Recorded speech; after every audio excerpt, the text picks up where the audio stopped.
appreciate so much the breath work and centering to bring us all together. You've just got such a great way about it and doing that. It really makes me feel grounded. Hope everybody else is feeling grounded too. I can see you all out there. And it looks like everybody's getting settled, and it's nice to just let the day kind of wash away and just be here.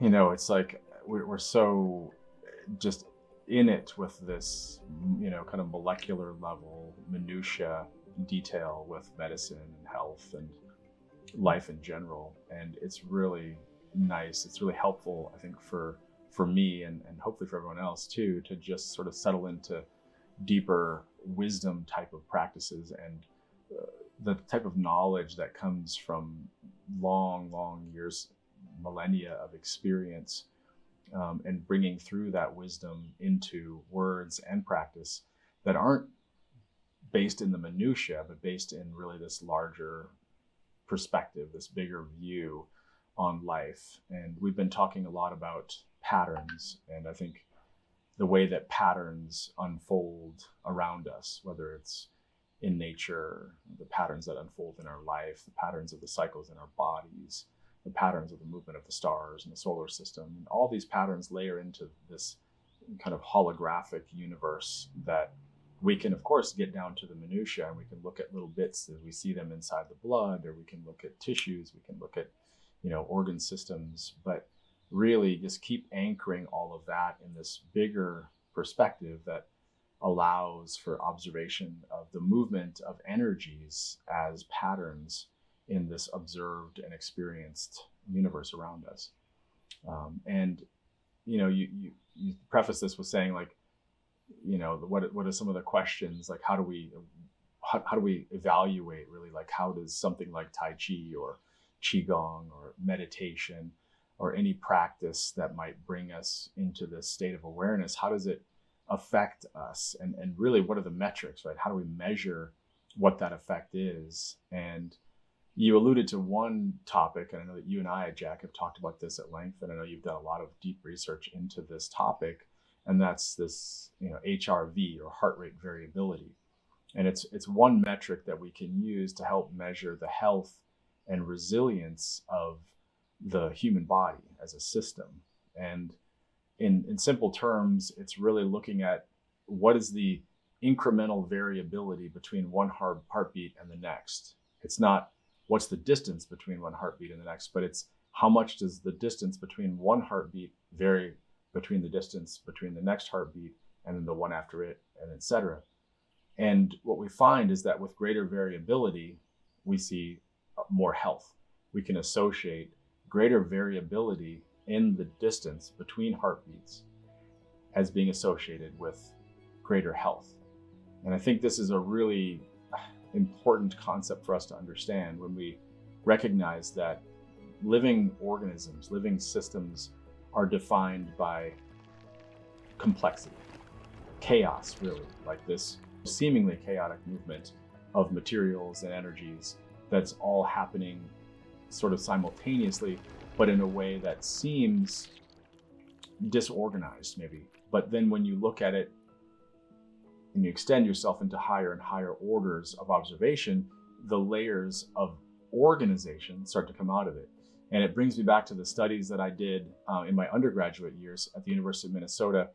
I had a really beautiful class, and it was called Chaos Theory and the Science of Complexity. And we looked really at how chaos theory developed and what it means, and what are sort of like the deeper terms involved in it, and why is it important.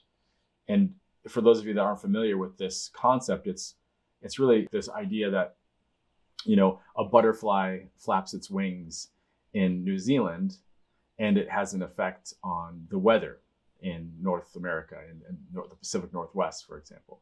It's saying that small perturbations in one place can have a huge outcome in another place. And the underlying principle is that every little teeny disturbance, every teeny bit of applied energy has an effect on the net whole. And one of the things that comes out of this chaos theory idea is this concept of autopoiesis, or self-organization, where out of this sort of interaction of elements at one level, a higher order is recognized, is revealed, and that we can step back and see that higher order acknowledging itself and, becoming apparent through the interactions of these elements at a or say like a smaller level. Don't want to say lower, but a smaller level. And so when it comes to things like heart rate variability and this idea of health, I think that what's important for us to remember is that when we become centered and aware, and I always think about my earliest studies of meditation, where literally when I was 20 years old, I was like, gosh, I really want to understand what meditation is. I want to get into this. There's something in here that I need to understand. I need to get something. I need to deepen my awareness somehow. I went to the library and got a book on meditation, and the basic teaching was just choose one single point and focus on that. Make sure that one single point is the only thing you focus on. And so for periods of time when I was 20, I would just sit and I would just focus on one thing. And one of the tools you could use was like a candle. Just look at a flame and just look at that flame. And just every time you notice that your mind would start to drift into a thought, that would become an image, that would become an emotion, that would become a feeling or a response in your body, remind yourself gently that all you're doing is looking at this single point. You're looking at this candle. And through the process of doing that, you start to learn that it's a constant process, that you're just being pulled along by these thoughts. And the thoughts aren't actually the essence of you, of who you are. The thoughts are like part of the mind, part of the tool that we use to work with to get us through life, to protect us, to feed us, to help others, all the things that we do with our mind, that's woven into thought, and the thought is woven into image and emotion. But behind all of that, when all of that is not the center, when you're actually just sitting in a place of one single pointed focus, there's another essence that's present there. And this is this awareness. And I think awareness is a good word. Just being aware that you're this breathing individual that's breathing and is calm and is just staring at this one flame. And over time, as you watch the thoughts come and as you feel the desire, the impulse to follow that thought, create the image and the emotion, you can let it go sooner and say, oh, you recognize that process more readily. Like, I see what's happening. I'm being pulled again down this thought, but I'm just here focusing. And as you keep doing that systematically over time, eventually you're able to just sit and you're staring at the flame, and there's really no other thoughts that are taking you.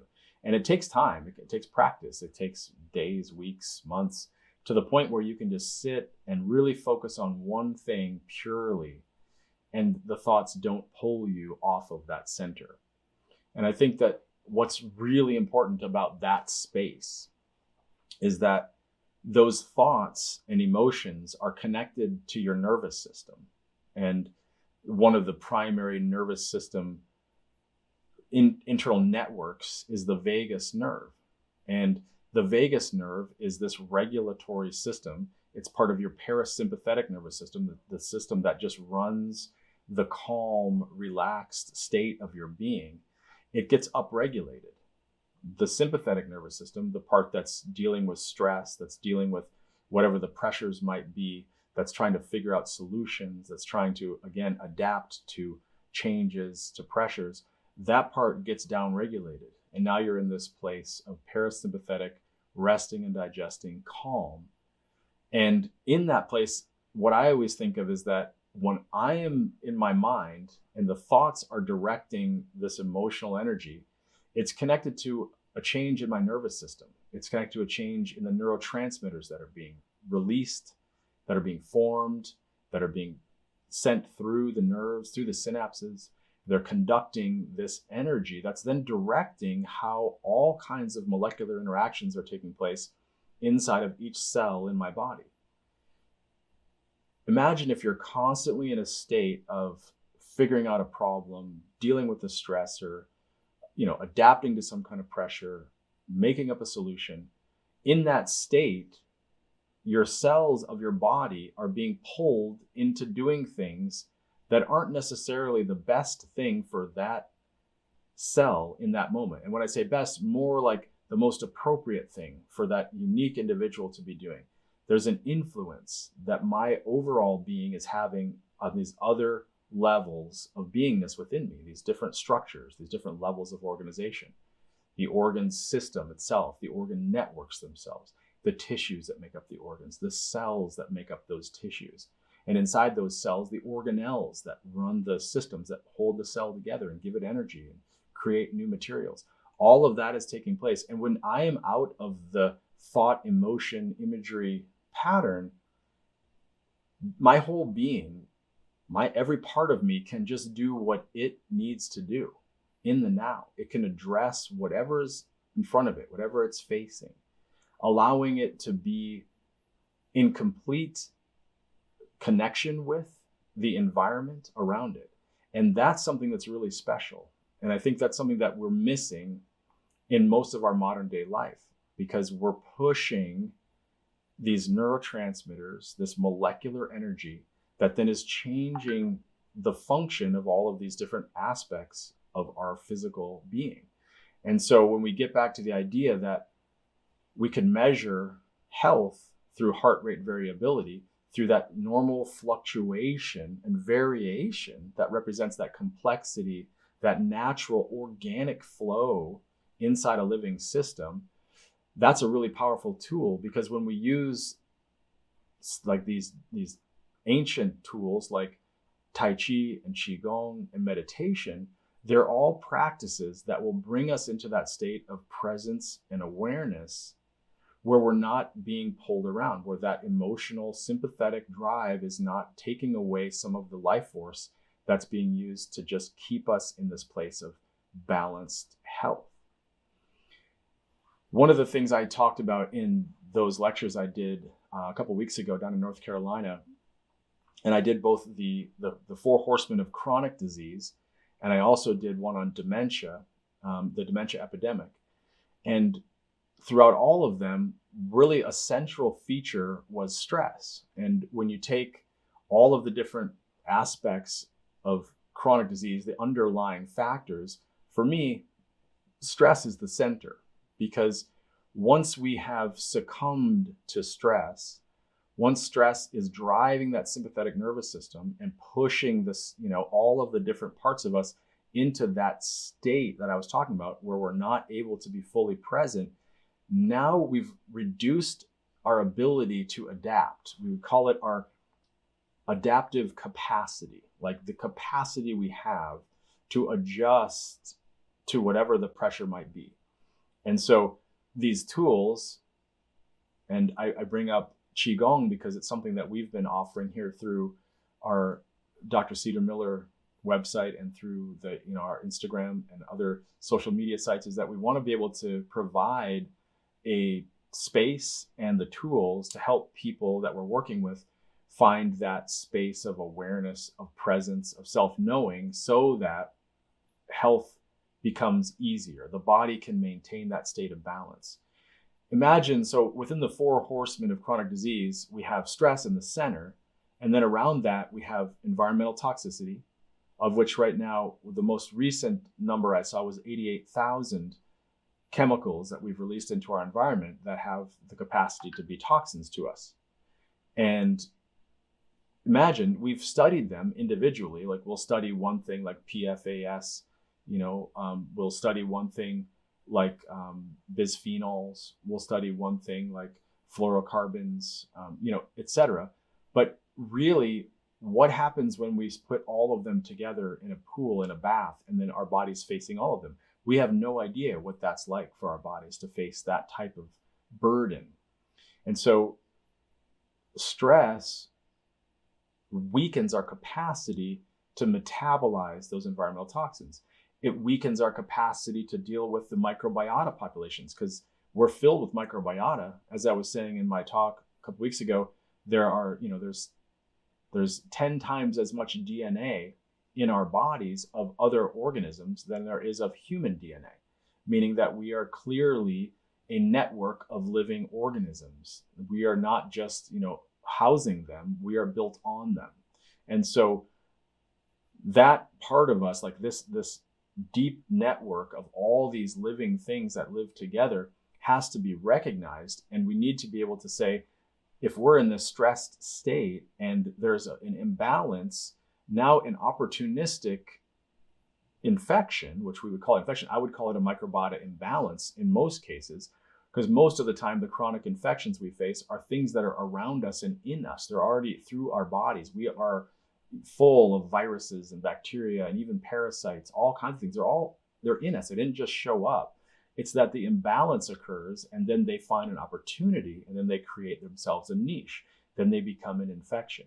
But the stress weakens our capacity to maintain balance in the microbiota population.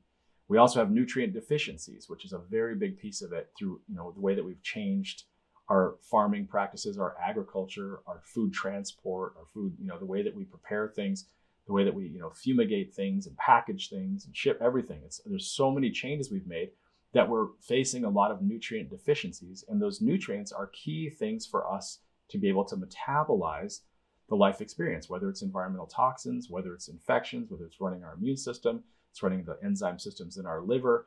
Without the appropriate nutrients, we can't do that effectively. And then if you add stress to that, again, that adaptive capacity goes down, and now we're facing this deficiency that leads to the development of chronic disease, right? One of the named diseases. And so that's really kind of the gist of it all. And the reason why I think it's so important that we practice Qigong, Tai Chi, the reason why we practice meditation is to bring us into that place of meditative presence. And that allows our bodies to do what they're designed to do, what they know how to do, what they've been doing for literally, who knows how long, right? Hundreds of thousands of years, millions of years through evolutionary thought. And we want to allow our bodies to do that. And so that's kind of where I feel like, for us as people that are interested in health, for me as a doctor, that the most important thing is to help people create that adaptive capacity and enhance that so that everything we do gets easier, gets better. Balance is just central, right? So I'll just wrap it up with that. I didn't touch the adaptogens yet, Jack, but you can guide us along. I know that was a long-winded expression of the importance of these tools, but I just wanted to kind of share that story with everybody. Absolutely. Thank you so much. Something came to mind as you were sharing that I felt called to share from my research on HRV as well, and I think you explained it and set it up so well. As you were talking about the complexity and looking from a higher order and seeing there's order involved. One of the things that I've done in my research is started to analyze the HRV through a process called fast Fourier transfer function, which is extrapolating the data at a higher order, so taking the complexity of that data and looking at it from an even higher vantage point.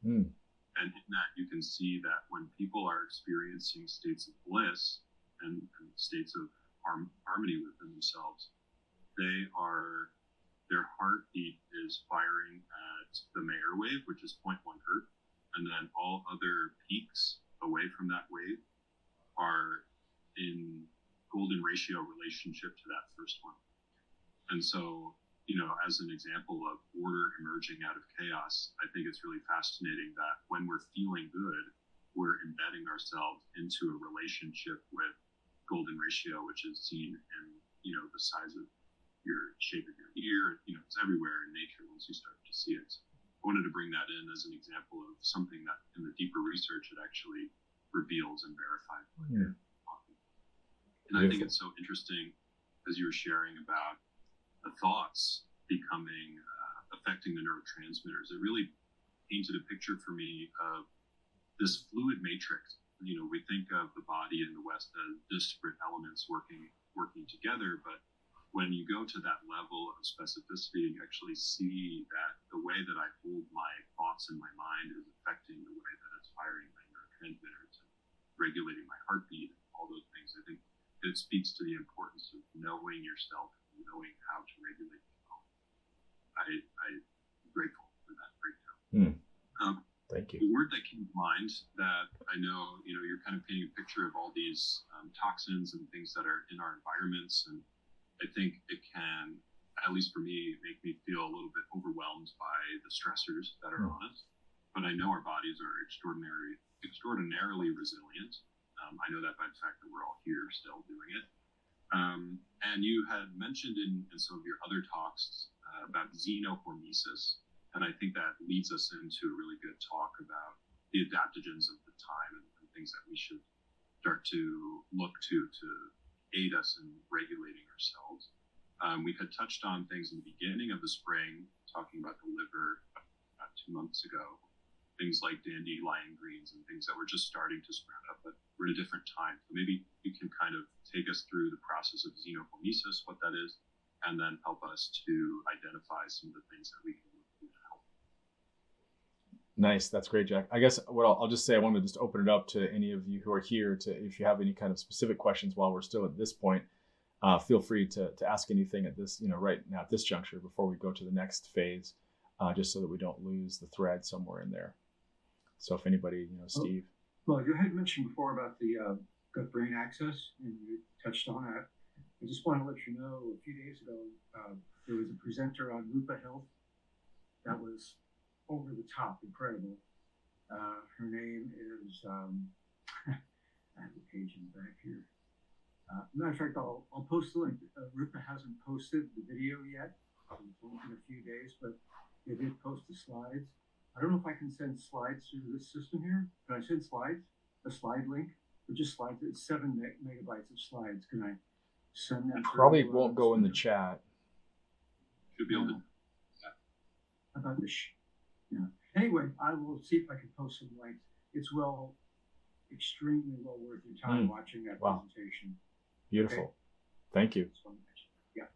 Yeah, and I'll say that the fundamental, like the most important foundation for the gut-brain axis is diversity, right? It's biodiversity.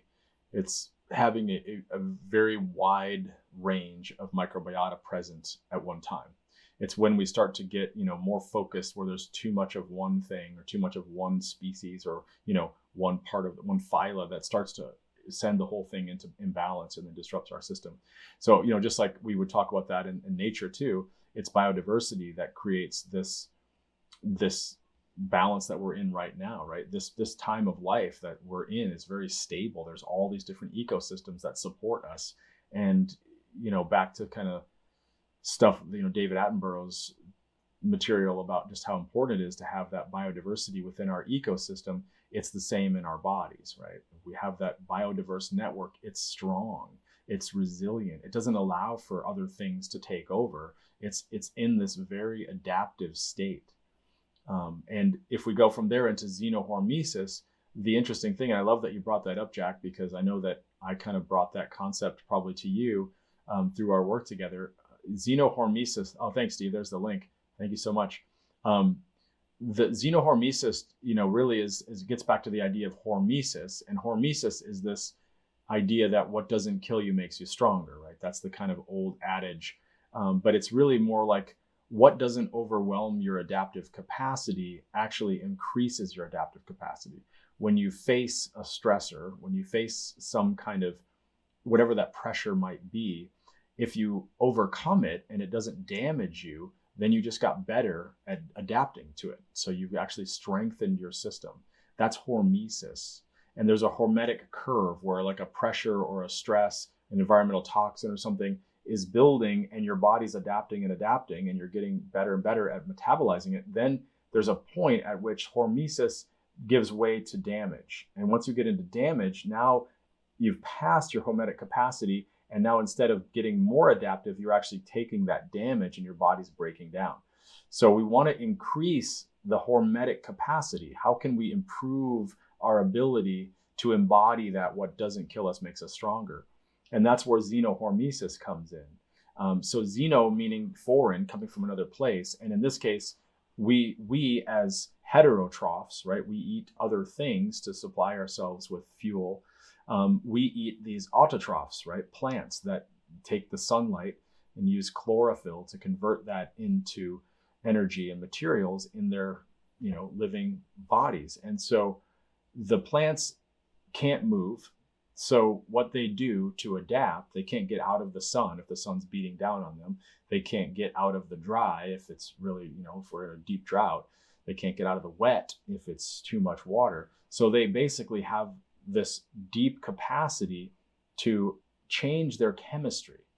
They change their chemistry in order to create a more resilient state of their tissues, right? That's the hormetic or hormesis that the plants undergo. And so one of the coolest things about it is that there are signaling cues in the environment that will then be manifested through the way that the plants change their chemistry, that then are eaten by us, the heterotrophs, and the information stored as molecular intelligence is then brought into us and then affects us and actually gives us information. It can actually impart to us information about what's going to happen or what environmental changes might already be taking place. And it helps us also by increasing our adaptive capacity, our ability to overcome that pressure. This is a really beautiful thing, and it just speaks to the weave of all living things together, the familiarity we all have together in life. And this is where we get back to this idea that, man, we're living in a world of medicine that's really focused on pharmacy, right? Pharmaceutical medicines where we have a single molecule and a single target. But what we've really been doing for all this time is working with very complex mixtures of molecules, right? We're working with foods. We drink in water that's got all kinds of different living things in it, all kinds of different molecules in it. And it's the complexity of what we take in that our body's familiar with. Having single molecules is not very familiar to us. It's something that's different. And that's why I think we make this break between what is acute medicine and acute medical care and how it's important to be able to use that sort of technology in acute situations. And then what is chronic medical care and how do we adapt to chronic conditions and how do we help the body adapt to those. So these plants that we're talking about that will confer to us this adaptive advantage, a lot of the time, these are things like we could talk about the adaptogens. All plants have this capacity. They're all adapting to those pressures and they're all having this, molecular intelligence that's coming out of their interaction with the pressures they're facing. One of the things I'll just say is that if you try to grow something like a plant, like let's say, I want to grow astragalus because it would be great to have astragalus grown locally. I can make sure it's organic and I can control it. But here's the thing is that astragalus grows in very specific environments. And part of what makes the astragalosides, those really powerful molecules like cycloestragenol, this is an incredible inducer of like red blood cell generation by creating more of this erythropoietin in our bone marrow to help us signal to make those and to help our white blood cells. It's all coming because the astragalus was growing in an environment that had pressure. There were viruses, there were fungi, there were, droughts or wetnesses. There are things that are altitude, things that affected the plant that in its natural environment created those molecules that then in us induce these powerful effects. So you can't just take astragalus and grow it in your backyard and then, start and, grow it over years after years. It'll just get weaker and weaker unless those same pressures are present, right? So that's just one thing to convey about how important it is to select for these medicines where they're in the environment that generates the response in the plants that then generates the effect in our bodies, right? And so like Jackie, what you alluded to is that we have, we've entered this later stage of spring now. And in Taoist thought, it's not just, 4 seasons. There's 5 basic seasons that correlate to the 5 organ networks. But then there are also our smaller units within those. There's like 18-day units of cycles inside of those seasons that all have different representation and kind of how the pattern plays out both in the environment and then in our bodies. And so when we look at where we are now, we went through, coming to March 21st, right, where we hit that beginning of what we will call springtime, where all the seeds are sprouting up and you have like the thunder comes in, right, and like shakes the ground and wakes the seed. You have all this water coming in and the seeds start sprouting. They go up and down to break and move into the environment. That's that first initiatory part of growth of the, what we would call springtime, or the wood element, which is all that benevolent expression of artistic creative energy just outward. And you look around your garden, you see, back when we first had that talk about the liver, everything was just sprouting. But I'll tell you, I was just out yesterday in my garden here in the yard, and I mean, I was just spending hours just trying to cut back all the growth, because it's just, there's so much that's happened in the last 2 months. The growth is extensive, right? So now the wood element has really gotten to this point of really strong expression. And in that place of strong wood expression, what we need to do is start preparing for the next phase, which is going to be entering into the fire phase, which is where we hit June 21st. And in Taoist thought, June 21st is not the beginning of summer. That's the height of yang. That's when the sunlight, the longest day happens. So the amount of yang energy entering our environment is at its zenith. It's at its peak at June 21st, June 22nd. That's the solstice, right? And at that point, that's when we shift from the wood element and all that growth into this transition into the fire element, which fire then is like this full expression where all that energy of creation, all that creative energy is now given this burst of light. And that light energy takes us into this powerful place of fire. And that's really the heart. And this is this opening into the heart energy. And the heart and the fire also connect to the small intestine in Taoist thought and Chinese medicine. So when we think about how we want to start to adjust our arc, right? We've been doing all this work, the cholagogues we talked about, right? Things that improve the flow of bile through the liver to kind of metabolize all that material. We're growing so much, we're outward, we're expressing, everything is getting bigger and stronger and more green. Now we're shifting from that. And so now, instead of just doing the cholagogues, the biliary stuff, we start to think about how we want to start metabolizing that. And in this idea of Chinese medicine, the small intestine as a fire organ takes all this growth and starts to break it down into fine little bits. It starts to really break it down into little teeny bits. And then that, once you've broken it down with these, and we think about it as the duodenum having all these little enzymes then will start to break down the bits of material into tiny little, little parts, like tiny little nutrients, little mycels that contain little bits of fats and things that we start to pull into the bloodstream. And as that happens, the bloodstream then goes right up through the liver into the heart. And then we get all this nourishment that then the heart pushes out to the whole of the extremities. It gets it out to the capillary beds, and all that material gets out into every part of us. So we're entering the fiery part of this cycle, right? And then as we go through the fire, from wood to fire, we're going to go into earth, and eventually from earth we'll go into metal, and from metal we'll go back into water, and we'll regenerate the cycle back to wood, right? But so as we think about what we want to do to transition at this point, still right now the cholagogues are good, but if you notice, like the bitter things, like the dandelion greens, the chicory, we've got the miner's lettuce coming up here, burdock and all the different kinds of docks, the curly docks, yellow docks, all the things that have that big cholagogue effect, they're getting more bitter, like even stronger. And one of the things about bitterness is that it drains fire. That's one of the things that we've always, like in the flavors of Taoist medicine, bitter drains away fire. And so as we get to that fiery place, the bitter is stronger and the bitter is like refining itself. So as we hit that solstice, like those dandelion greens that were really sweet, a couple months ago, they're really strong bitter now. And they're like, oh God, I don't know if I can handle that. And maybe you shouldn't handle it. Maybe you don't need to drain away the fire at this point in time. It might be time to more like work with that fire to see what we can do to like really put spirit into that growth and start to manifest what it is that we've been growing creatively and start to put it into the world. And so things that work with the heart are really important. I always think about hawthorn. Hawthorn is a wonderful plant that we use the berry a lot in Chinese medicine. And in modern medicine, we use mostly the plant, the aerial parts. And hawthorn is just incredible for the heart. It's got so much of a balancing, it's what we consider an inotropic, meaning it sort of normalizes heart function, not pushing it one way or the other, but helping stabilize the heart. And Jack, I would think that almost if we wanted to just even measure, like take a metric, right, and see, okay, how much does hawthorn actually affect heart rate variability in somebody? And it may, I don't know, but it very likely might impart some heart rate variability here. I haven't mentioned Arjuna yet, Steve, but Arjuna is another one that's a wonderful heart herb. That's an Ayurvedic herb, but definitely useful and imparts a really good balanced strength to the heart also.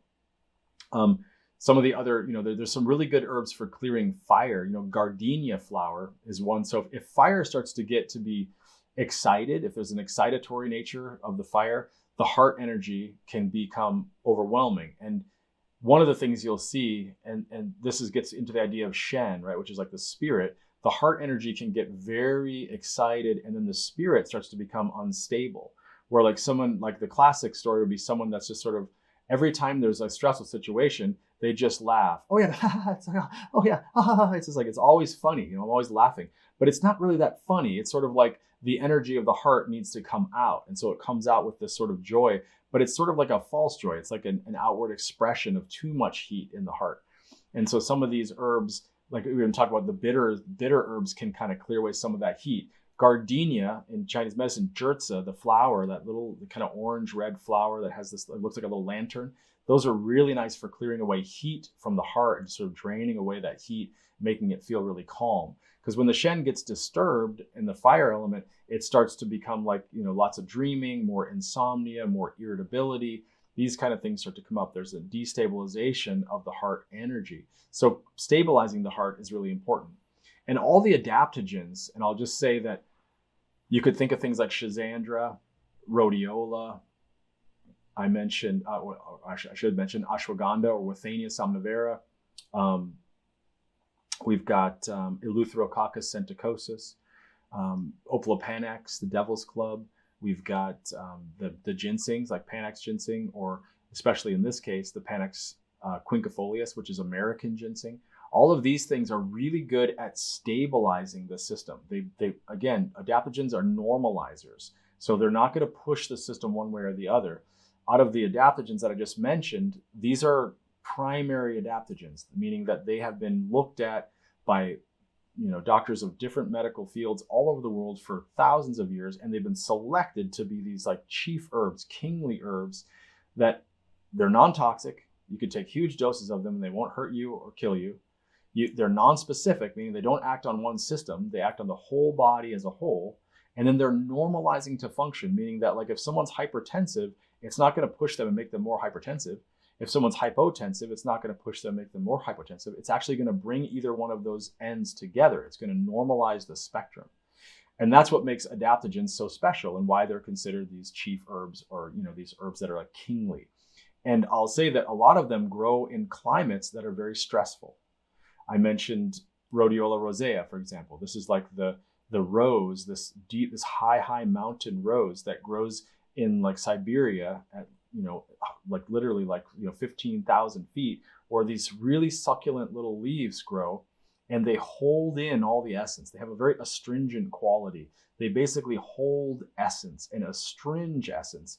And I think, Jack, you mentioned the word astringing, right? So it's sort of like, how do we astringe essence and not just let it leak out, right? It's like if the fire is really hot and we're burning up a lot of fuel, well, we're going to lose a lot of our essence. It's going to go away. So how do we astringe it? Well, that's one of the things that these herbs do. And part of that xenohormesis is that we help our bodies hold the essence that we have, so we don't burn it so fast, so we can keep it. And we've talked about this in other, Q&As, where we talk about kind of that output of essence that our body is constantly having to release in order to make ourselves every day, right? We want to slow that down and help to, maintain the essence so that we don't get depleted.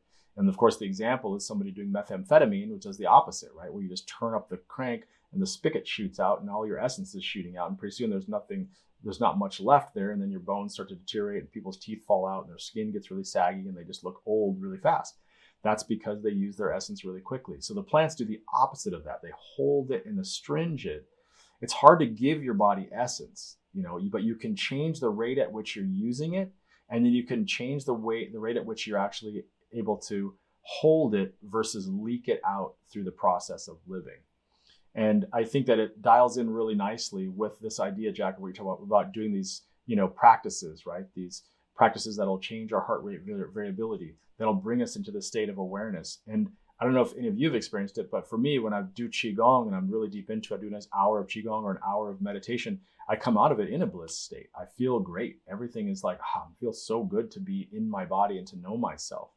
And I think that's like, just one of the essential components of this whole practice of Chinese medicine, of Taoist medicine, and of bringing this into our lives every day. So I'll leave it at that for that part of the discussion and send it back to you, Jack. Thank you so much, as always. I would love, there's a question that came to mind, but I would also love if there's any other questions in the group and somebody wants to chime in with anything that came up for them during this session. We have 10 minutes left, so I would love to open it up. Rinda. Yes. One thing that has concerned me for a couple of years is that I understand that the perception of reality, danger, toxins, as it applies to that, but the perception is what our cells are responding to. And the more, I have really studied and learned so many horrific facts about the environment and the chemicals that most people don't have time to do. And, so it concerns me that I have this perception that food and water and air and everything is, contaminated, and I try to avoid it, and I try not to have anxiety about it. But I just wonder how much subtle anxiety or subtle perceptions could be affecting me, and what, is meditation and reassuring myself that my body's powerful, and, is that enough? Is that enough? Well, I think it's important to bring together all the elements, right? We want to still use this information that we have, right? Like we're talking about the plants, we're talking about the ability for us to work with adaptogens. We're talking about the ability to work with the diet, right? And at this time, as we're entering the fire time, a lot of times it's good to have more cooling foods in the summertime. This early summertime isn't so hot as it gets really dry later in the summer, right? Where everything starts to really dry out and everything's just kind of like, starts to get like that. Then you need really moistening and nourishing materials. But in the fire time, we can also support that kind of, fiery nature, more expressive. But I think we want to bring together all the different components of this medicine, of this practice, rather than just relying on, you being calm, right? And being meditative, because the toxins are still real. In my talk I did on the 4 horsemen, right, of chronic disease, I have a slide that's like, in the center, it's like a brain, and the caption is perceived stress, right? And it shows all the different stressors and all the effects of it. So it doesn't matter if you're actually, experiencing the stress or not. If you perceive stress, it's sending that messaging to your whole network, right? So you have to be able to somehow adapt to that. And I think that that's really important. When you bring up a really good point. And those practices, Tai Chi, Qigong, meditation, even just walking in the forest, right? The whole idea of forest bathing, which I just call hanging out in the woods, swimming in a river, and just releasing and just being present with all the things that are happening. That right there is just very healing to us. But that doesn't say that we don't have real toxins coming into our bodies, right? We still have, all these things, like I said, PFASs, we still have all these strange nitrogen compounds coming in through the meats that people are eating when they overcook them. We still have all the, the styrofoams and styrene, and we still have the refrigerants, and we have all the fossil fuel materials. That's all real. And so, we still need to deal with those burdens. And that's why, like, the cruciferous vegetables, right, are really good. And like broccoli seeds and cabbage sprouts and wasabi rhizome, selenium, alpha lipoic acid, things that really help us conjugate. That phase 2 conjugation in the liver are really, really important, right? So we want to make sure that we do it all together. And if we want to get to that true place of health, it's got to be in that place of, we've done both things. We've calmed our nervous system down, and we've helped our bodies really deeply adapt, because we understand that we have a lot of difficulties. And that means, getting the right nutrition, right? That's part of it, right? And controlling infections and making sure our microbiota is together. And the gut-brain axis is such a big part of this. Like you said, Steve, it's absolutely central to all of it. I've got no card flashing in here, Jack. I don't know what that means, but. Anyway. Have you considered, or have you looked at the beta glucuronides? You just talked about Yeah. conjugating the toxins and estrogens and all the other things. Right. And beta glucuronidase can actually deconjugate those and have recirculate through the body again. So, Right. Have you ever talked about that in the past? Or? Yeah. Yeah. And actually, like, calcium D-glucarate is one of the main places that people will use, and, try to use that to kind of neutralize some of that in the gut, right? Because that's part of the problem. Glucuronidation is one of the main phase 2 enzyme systems that we use to conjugate things. And, the process is that we take in a toxin, then we oxidize it. We try to cut it up, make it water soluble and, break it down. And then we have to conjugate it. But in that interim period, there's called these intermediary metabolites. Those things can be really toxic, especially if the phase 1 part of the detox outpaces phase 2. That's why we got to support phase 2 so much. And glucuronidation is one of the big ones. And like you said, if the gut is off and we have a lot of that beta glucuronidase, right, which is the ACE, is the enzyme that breaks down, the glutarate, the calcium D-glutarate, for example, that's going to be, we're going to be weakening our ability to conjugate, and we're going to have more of those intermediaries. And that gets back to the gut-brain axis, and how important that is. Also, don't forget about dental health and oral health. This is the other end of our digestive system. And I just met a person at the conference who had just written a book.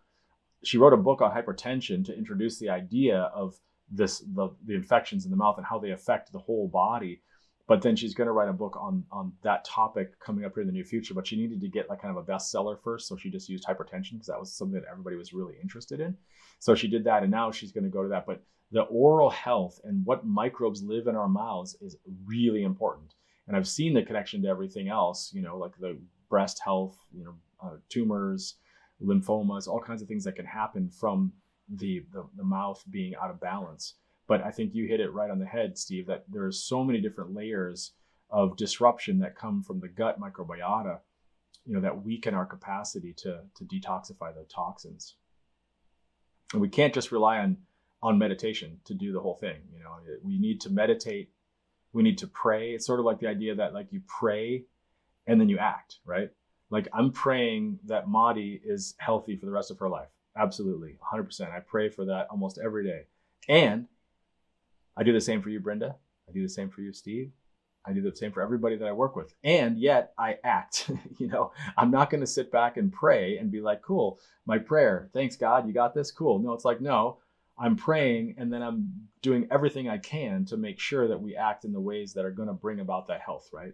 There's a great quote from Mark Twain. It was, I'm an old man now, and I've experienced a great many stresses in my life, the majority of which never actually happened. And I'm like, that is so right on and on point, that's exactly what we're talking about here. So well, the first thing I thought of when Brenda was talking about whether or not, the first thing I thought was Emoto and the way the water changes. Dr. Emoto. And maybe perhaps the same thing happens to food and even toxins, if your attitude is right. Maybe just, I don't know. What do you think about that?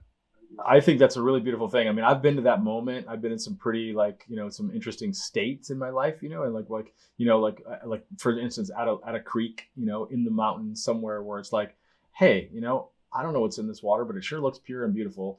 I feel like if I was really just fully here, I could transmute anything. I could transmute anything I took in, right? But I still didn't drink the water. I still put it through a filter because I don't know. It's like, I don't know. Am I there? I don't know. I'm not ready to try it, It's like, I think there is that state. I mean, it kind of goes to the Matrix, right? It's like there is no spoon, like that whole story, when you're completely realized that you don't have to worry about it. But I'm not, and I'm working on it. But for now, I'm still kind of in this body and dealing with stuff, and I'm using the tools that I have. And at the same time, doing my work to keep myself in that state of presence, awareness, and I think calm, right? We've talked about, our culture is so into stimulation, but what if we were just so into calm? Just calm. Just nothing's a big deal. It's okay. It's all okay. If we just start from there, imagine what would be different. Imagine what our health picture would look like. Yeah, I use the idea of health span. There's a really cool like image in one of my talks. I'll have these talks up on my website soon. The two parts of the chronic disease and then the dementia epidemic, which I think is really great. That's one of my favorite lectures I've given ever. It's just really cool. And for all of us that facing the mild cognitive impairment and dementia, especially in our families and those of us that are, with people that are aging and such, it's so important and such a powerful place, that we're all facing this, like, wow, we're losing our memory. I think, check out that talk as soon as it comes out. And there's a ton that we can do. There's so much we can do. But I think if we're in that place of calm, I mean, the big things, the big factors are like isolation, right? Being alone. We see that the serotonin network breaks down. Interestingly, too, with Parkinson's, right? Another big one that we see a lot of, right? Where we start shaking, like the dopamine system breaks down. And dopamine is like reward, and I feel really good, and I just got, people love me, it's all good. Serotonin is like, oh man, I love everybody, everything feels right, together with my friends and my people. So it's degradation of these two primary neurotransmitter systems that lead to the two big neurological decline issues we're having, which is dementia and Parkinson's disease. And there's a lot of things like out there like Lou Gehrig's disease and Huntington's chorea and all kinds of other things. But those two being very much prominent today, we can get at those. We can start, and remember, with any of this stuff, preventive medicine, right? Just care now is how we do the best work we can possibly do.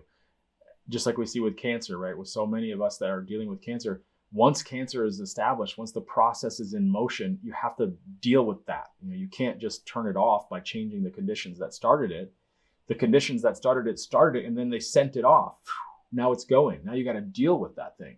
It's the same with any of these things, dementia, Parkinson's. So now you have to shut it off. And then eventually you can get to the underlying causes and remove those, but you can't just remove those and stop the disease. You've got to stop the disease process from here.